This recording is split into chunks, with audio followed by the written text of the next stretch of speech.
Good evening, sir. Good evening. How are you all? We are very good, sir. Class का look change है?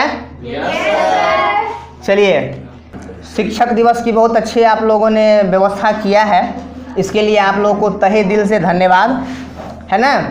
और आज के समय, अरे वाह, छोटा बच्चा आ जाओ, आ जाओ, आ जाओ, Hardik, the smallest, the youngest student of this class, आ जाओ। अच्छा, छोड़ दो, रोने लगेगा, रहने दो।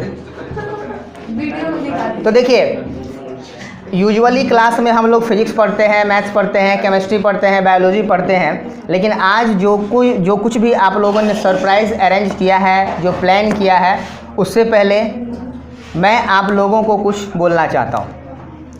शिक्षक दिवस जो है, teachers day, doctor Sarvepalli Radhakrishnan की याद में मनाया जाता है, उनके जन्मदिन पर मनाया जाता है, और वो भी एक शिक्षक थे और हमारे देश के राष्ट्रपति रह चुके हैं, है ना। लेकिन देखिए, एज ए टीचर मैं यह फील करता हूँ कि वो सभी विद्यार्थी जो कि अपने बिहेवियर, जो अपने लिमिट में रहते हैं, जो ओबीडिएंट होते हैं, जो रूल्स एंड रेगुलेशन को फॉलो करते हैं, जो और सबसे बड़ी बात कि जो पोलाइट होने के साथ साथ पंक्चुअल भी होते हैं, भले वो तेज हों, इंटेलिजेंट हों या डल हों, उससे मतलब नहीं रहता है, वो अपने टीचर्स के दिल में हमेशा रहते हैं, है ना। बात समझे ना। उसी तरह से एक शिक्षक भी अपने विद्यार्थियों के दिलों में, अपने यादों में, उनकी यादों में हमेशा ज़िंदा रहता है। कभी मैथ्स का फॉर्मूला बन के, तो कभी फिजिक्स का थ्योरी बन के, तो कभी केमिस्ट्री का केमिकल रिएक्शन बन के, है ना। तो मैं आप सबसे ये कहना चाहूँगा और आप सब के लिए प्रार्थना करूँगा ऊपर वाले से, भगवान से, भोले बाबा से, माता सरस्वती से, कि आप सब अपने जीवन में कामयाब हों, है ना, कामयाब हों, अपने लक्ष्य को हासिल करें। यहाँ पर आप सब के बीच हमारे फर्स्ट बैच के भी स्टूडेंट बैठे हुए हैं, ठीक है, फर्स्ट बैच के स्टूडेंट। और मैं बता दूं, पहले हम लोग का इंस्टीट्यूट का नाम द स्कूल ऑफ फिजिक्स हुआ करता था। जो भी यहाँ बैठे हुए हैं, सबको तो नहीं बुला पाए, लेकिन 3 बच्चे आए हैं आज, और वो बच्चे द स्कूल ऑफ फिजिक्स के इस्टेब्लिशमेंट के दिन से साथ में थे, और अपने अभी कोर्स को कंप्लीट करके यहाँ से गए, और अभी डिफरेंट फील्ड में कोई पढ़ाई कर रहा है, कोई जॉब कर रहा है, कोई कंपटीशन का तैयारी कर रहा है। और यह जान के आप लोगों को खुशी होगी कि वो बच्चे आज भी मेरे कांटेक्ट में हैं, आज भी मुझे उस सम्मान से देखते हैं, आज भी इज्जत देते हैं। तो आप सबसे मिलाते हैं, सबसे पहले अपनी पुत्री को मिलाते हैं। मुस्कान श्रीवास्तव, आ जाओ पुत्री। देखो, ये वो बच्ची है जो आप सबके सामने आ रही है। ये हमको गुरुजी कहती थी और हम इसको पुत्री कहते थे, ठीक। आप सभी को मेरा प्रणाम, मेरे गुरुजी। खुश रहिए बाबू, ठीक है। ये अभी BSc एग्रीकल्चर कर रही हैं। कहाँ से बाबू? गोंडा, यूपी, गोंडा से कर रही हैं, ठीक है। ये मैं आपको बता दूं कि ये अपने बैच में सबसे शरारती तो थी ही, साथ साथ मोस्ट कंफ्यूज स्टूडेंट थी। इनके बारे में हम तुम लोग को पहले ही बताए थे ना, बहुत ज़्यादा कंफ्यूज रहती थी, ठीक है ना। कभी अपने नाम को लेकर कंफ्यूज रहती थी कि सर हम कंफ्यूज रहते, मेरी मम्मी मेरा नाम मुस्कान कैसे रख दी। मिस कन्फ्यूजन रखना चाहिए था, लेकिन उसका कंक्लूजन उनको मिल गया। अच्छा, मिल गया ना, ठीक है। और second student, the most obedient student of his batch, Ronit Soni, please come.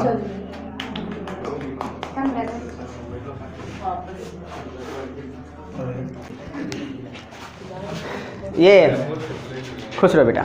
ये रोनित सोनी अभी बीकॉम कर रहे हो ना बाबू? बीकॉम प्लस सी है, बीकॉम। ये सबसे ज़्यादा ओबीडियंट स्टूडेंट रहे अपने टाइम में।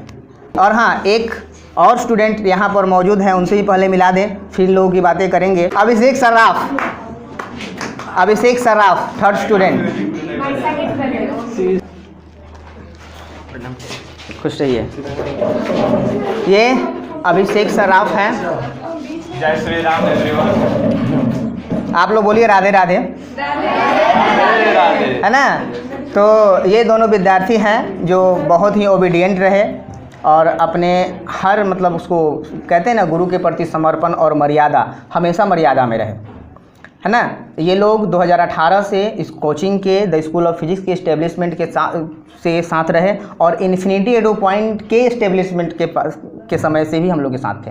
पहले तो नाम द स्कूल ऑफ फिजिक्स था, बाद में इसको चेंज करके इन्फिनिटी एडू पॉइंट किया गया। ओके, इन्फिनिटी एडू पॉइंट के नाम से ही हमारा इंस्टीट्यूट रजिस्टर्ड है, समझे ना।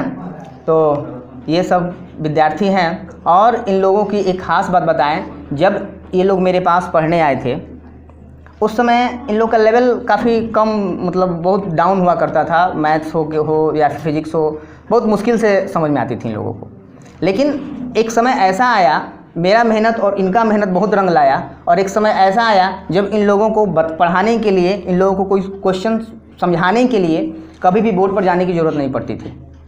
ये लोग को केवल मुंह से बता दो कि बाबू ऐसे ऐसे करो, सॉल्व हो जाएगा, तो ये लोग कर लेते थे, है ना। तो ये इन लोगों की खासियत थी। और भी बहुत सारे स्टूडेंट हैं। और हाँ, आज के दिन मैं अपने उस पहले स्टूडेंट को याद करना चाहूँगा, बताना चाहूँगा उसके बारे में। मेरा फर्स्ट स्टूडेंट, जो मेरी फर्स्ट स्टूडेंट थी, that is Yeshi Shri, Muzaffarpur, year 2012। उसको मैथ से डर लगता था और आगे चल के वो फिजिक्स ऑनर्स, फिजिक्स से उसने ग्रेजुएशन किया, है ना। तो ये मैं ये नहीं कहता हूँ कि मैं बहुत ज़्यादा मतलब बहुत अच्छा टीचर हूँ या फिर ये, मुझे बस बच्चों को समझाने आता है और बाकी उनके मेहनत, उनके काबिलियत पर डिपेंड करता है ना। और एक बात मैं आपसे कहना चाहूँगा, जो ईयर 2008-9 में मेरे गुरुदेव संस्कृताचार्य मधुकांत सर ने पढ़ाया था। हम लोग को एक संस्कृत में एक श्लोक पढ़ना था। वो श्लोक कुछ इस तरह था और आप लोग याद रखेंगे, जीवन में हमेशा उसको फॉलो करेंगे। वो जो श्लोक था, जो हमारे संस्कृताचार्य ने, यानी कि हम लोग उनको आचार्य जी भी कहते थे, गुरु जी भी कहते थे, तो मधुकांत सर ने हम लोगों को एक श्लोक पढ़ाया था जो कि हमारे टेक्स्ट बुक से हुआ करता था। लेकिन वो इतना अच्छा, इतना मतलब बढ़िया हमको लगा कि आज भी वो श्लोक हमको याद है। और वो श्लोक था, इंद्रिया नाम तु सर्वेशाम यथेकम क्षरति इंद्रिय तेना नाश्य प्रज्ञा रीते पदादिबोधकम। मतलब होता है कि अगर किसी पात्र में, किसी बर्तन में एक छोटा सा भी छेद हो जाए तो उसमें रखा संपूर्ण जल बाहर निकल जाता है।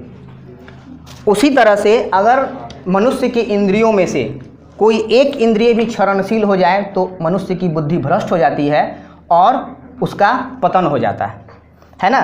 तो इस श्लोक में बहुत हमको बहुत अच्छा लगा था और बहुत ही मार्मिक बात कही गई थी जो हमेशा याद रखने वाली है ना। तो इसीलिए मैं कहता हूं कि विद्यार्थियों को अपने इंद्रियों पर संयम, हालांकि इंद्रियों को वश में कर पाना बहुत मुश्किल है लेकिन असंभव नहीं।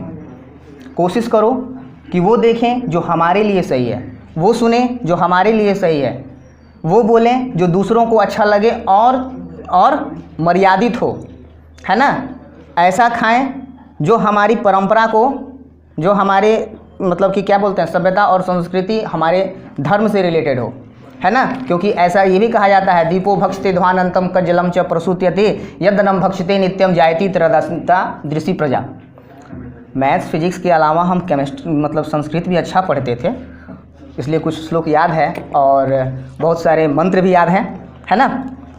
तो देखिए उसमें क्या है, कहा कि जिस तरह दीपक अंधकार को खाता है और काजल को जन्म देता है, कालिख को जन्म देता है, उसी तरह से जैसा अन्न हम खाते हैं वैसा ही मन होता है। इसलिए विद्यार्थियों को ये चाहिए कि वो चीज़, उस चीज़ का आहार करें जो उनके बुद्धि विवेक को सही रखे, समझे ना। तो ये सब मेरे विद्यार्थी हैं। मुस्कान श्रीवास्तव अपने टाइम में 90% मार्क्स से पास हुई थी। एक और विद्यार्थी बैठे हैं जो इस बार 90% मार्क्स लेके आए हैं और वो हैं Govind Mishra. So please come on.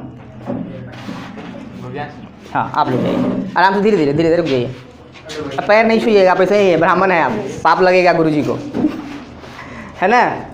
तो ये वो विद्यार्थी हैं जिन्होंने इस बार 90% मार्क्स लाया है, यहीं से पढ़ाई करते थे और ये इनकी काबिलियत थी कि ये सुबह ठंडी के समय में भी सुबह 5 बजे मेरे पास पहुंच जाते थे और जब तक क्लास चलता था तब तक ये एक सीट पकड़ के बैठ जाते थे, जो भी डाउट होता था अपना क्लियर करते थे, है ना। और इनका मेहनत रंग लाया, बहुत अच्छे मार्क्स से ये पास हुए।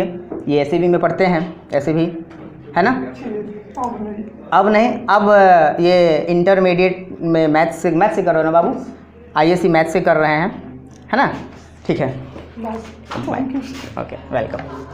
अब जो इस इन्फिनिटी एडू पॉइंट के सबसे सीनियर मोस्ट स्टूडेंट हैं, सीनियर मोस्ट स्टूडेंट 3 बच्चियाँ, उन लोगों से मैं आपको इंट्रोड्यूस कराऊंगा। पहले हैं पुष्पा,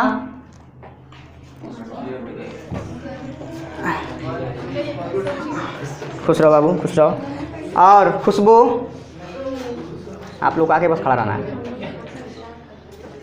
खुश रहिए। आ जाइए मिक्की, आइए, खुश रहो बाबू। तो ये 3 बच्चे हैं जो इस बार 12th क्लास में यहाँ पर पढ़ते हैं, और इन लोगों पर ही हमको बहुत उम्मीद है। और आपको बोल दूँ, इन तीनों में से मेरा कोई अर्जुन यहाँ पर है, इन तीनों में से ही मेरा कोई अर्जुन है ना? हर बैच में एक अर्जुन मिल जाता है। इस बार का 10th क्लास के अर्जुन गोविंद मिश्रा। अब इस बार 12th के अर्जुन कौन होते हैं अभी मैं नहीं बताऊंगा, क्योंकि अर्जुन कोई नाम नहीं है, अर्जुन एक पद है। वो तभी दिया जाता है जब मेरा स्टूडेंट मेरी उम्मीदों पर खरा उतरता है। ओके, अब जो है आप लोग जो फंक्शन करना चाहते हैं उसको हम लोग करते हैं, ठीक है? खुश रहो बेटा, खुश रहो, खुश रहिए, खुश रहिए बाबू।